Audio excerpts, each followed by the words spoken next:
तो नमस्कार दोस्तों, स्वागत है आप सबનું આપણી ચેનલ ગુજરાત રોજ ભરૂચ ઉપર। અને દોસ્તો હાલમાં જ્યારે લોકસભાની ચૂંટણીનો જંગ જામે છે ત્યારે બનાસકાંઠાની જે સીટ છે તે ખૂબ જ ચર્ચામાં રહી છે। ત્યારે મિત્રો ભાજપ પક્ષના ઉમેદવાર પ્રોફેસર રેખાબેન ચૌધરીની સામે જ્ઞાનીબેન ઠાકોર કે જેમનું પલડું હાલ ચોક્કસપણે એક કહેવાય ને કે ભારે લાગી રહ્યું છે। ત્યારે જ્ઞાનીબેનને ઢુવા મુકામે ડીસાના ઢુવા મુકામે જે સભા થઈ હતી ત્યાં ઠાકોર સમાજના ઘણા બધા આગેવાનો હાજર હતા। તેમાંથી નવઘણજી ઠાકોર કે જેઓ ઠાકોર સમાજના અગ્રણી છે તેમણે જ્ઞાનીબેનની સાથે રહીને કે ભારતીય જનતા પાર્ટી ઉપર કેટલાક જે કહેવાય ને કે પ્રહારો કર્યા હતા અને પ્રહારોમાં તેમણે કહ્યું હતું કે જો વોટ માગવા આવે તો શું કહેવું તેના વિશે આપણે સાંભળીશું આ વિડીયોમાં।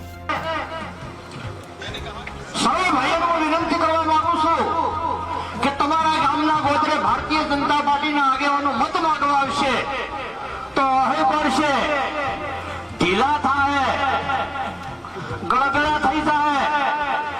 तमने शू कहे खबर से आ तो गलबाबाई दीकरानी दीकरी पुत्री से एमने बनास डेरी बनाई थी मत आलजो तो एनी बदली तमे एक ज शब्द करजो के तमारे गलबाबाई નું ઋણ અદા કરવું હોય, ગલબાભાઈ ને સાચી શ્રદ્ધાંજલિ આલવી હોય તો બેન ને બનાસ ડેરી ચેરમેન બનાવી દે કરો। બેન ને શું કામ લોકસભા લડાઈ બચાવે ધૂળ ખાવા ગમડી બમડી ફેરવો છો તમારા હાથમાં। પરંતુ આ ભારતીય જનતા પાર્ટી નો એજન્ડા છે કે સર્વ સમાજના બાહુબલી નેતા